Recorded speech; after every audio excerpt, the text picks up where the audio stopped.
My name is John, and this is the story of how I learned that family isn't about loyalty, it's about control, and I nearly lost everything because of it. I used to think family meant loyalty. Instead, I discovered it was a calculated trap, and I almost lost everything I had worked for. The first thing I remember was the sharp tang of burnt lasagna, mixed with the sweet, clean scent of the oak table I had grown up at.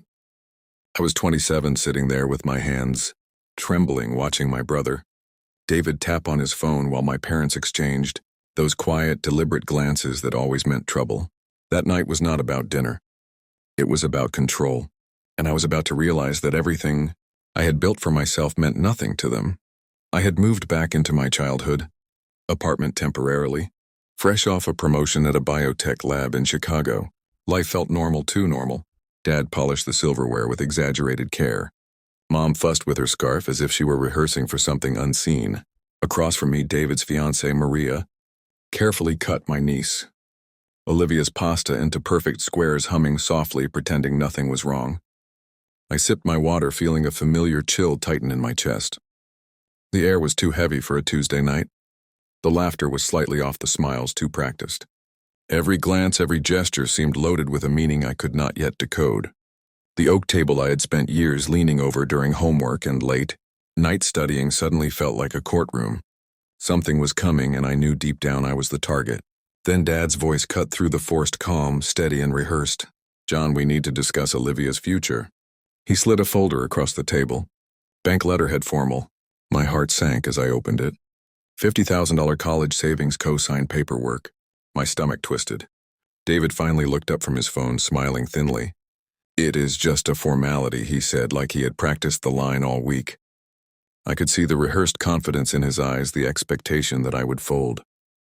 Mom reached across and brushed her hand against mine. "Family helps family," she said softly, tears glistening unnaturally.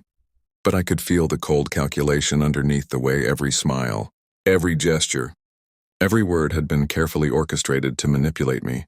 I swallowed hard, staring at my niece. Olivia innocently pushing her pasta into neat little shapes, unaware she was a pawn in their game.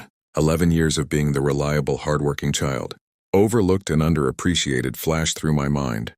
And now here it was, my family's expectation that I hand over my hard-earned money, my autonomy, my life. I pushed back from the table, my fingers gripping the edge of the oak so hard my knuckles whitened. "I need time to think," I said, my voice tighter than I realized. David's jaw clenched. "Thursday, the bank appointment is already scheduled." Thursday, my heart raced. 2 days from now, they expected me to hand over my financial future. "After everything I have done for you." Mom's voice trembled, tears perfectly timed. After everything I had done, I thought bitterly. Scholarships, part-time jobs, late nights studying while David got cheers and parties. I excused myself and locked the bathroom door, gripping the cool porcelain sink. In the mirror, I saw my grandmother's eyes staring back. Eyes that had taught me to stand tall even when life felt like a battlefield. "Your life belongs to you first," she had whispered when I cried over the favoritism, the unfairness, the constant comparisons. By the time I returned, their smiles were sharper, rehearsed, predatory. I opened my laptop. Hours before the casual dinner someone had accessed my bonus details from a strange IP address. My fingers trembled as the puzzle clicked together. They had planned this ambush down to the dollar. Every step, every movement was calculated. Then my phone buzzed. David, the 5th call. His words were dripping with expectation. "Family helps family. It is your turn." I stared at the screen, anger and clarity mixing into something dangerous. This was not about family. It never had been. I slammed the laptop shut, the sound echoing in the empty apartment like a gunshot. Every memory of being overlooked. Every favor never returned, every late night spent proving myself alone came rushing back. David's voice came through again. "Why are you making this difficult?" I gritted my teeth. "Because I am not your backup plan." Mom's tears, Dad's stern glare, David's practiced patience, it all collided in my mind. Their expectations, their manipulation, the way they had weaponized my sense of duty, it all boiled into one undeniable truth. I had to choose myself, or I would lose everything I had fought for. I grabbed the cardboard box I had carried from apartment to apartment since college. Diaries, old letters, evidence of every favor unreturned, every slight unnoticed.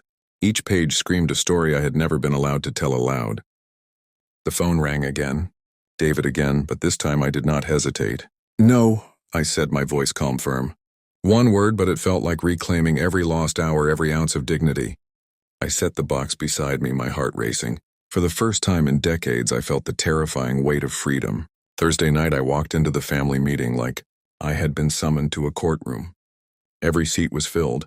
David, Maria, Mom, Dad even. Pastor Wilson and a few aunts and uncles I barely recognized.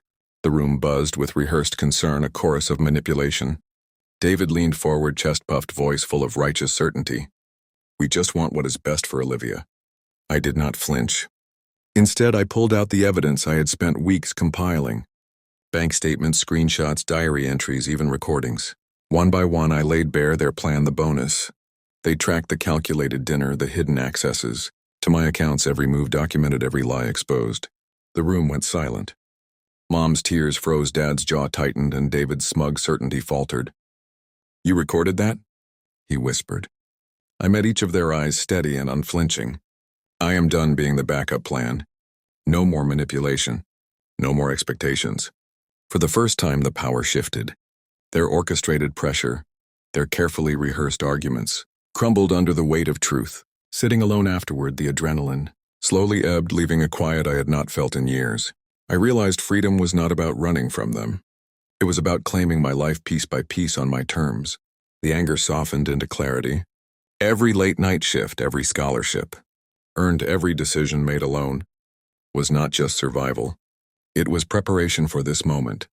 I understood now love does not demand bankruptcy of spirit or wallet. Boundaries are not walls. They are the line between respect and exploitation. I thought of Olivia, of my own worth, of the grandmother, who had always whispered, "Your life belongs to you first." That wisdom guided me. I felt the heavy weight of obligation lift, replaced by the sharp, clean edge of choice. I stepped back from the chaos, the calls, the expectations, and just breathed. The silence felt different now, like a storm had passed, leaving space for something real.